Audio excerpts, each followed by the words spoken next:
کیا کیا ہوگا؟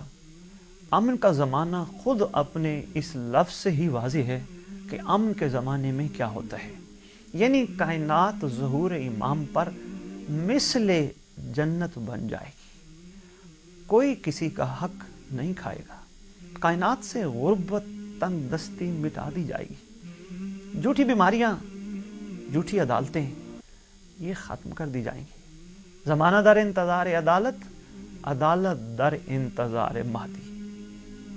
عدل کے حوالے سے میں پہلے بھی گزارش کر بیٹھا ہوں، دو لفظ ہیں جن کو عام طور پہ ہم اکٹھے بول جاتے ہیں، عدل اور انصاف، حالانکہ انصاف اور ہے، عدل اور ہے۔ آسان سے لفظوں میں کہوں، عدل کہتے ہیں جو جس چیز کا حقدار ہو اس کو وہ چیز دینا عدل کہلاتا ہے۔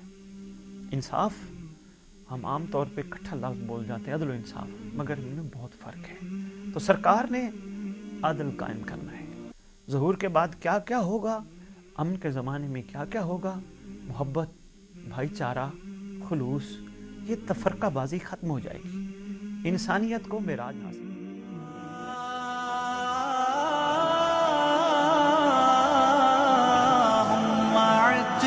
ولی کر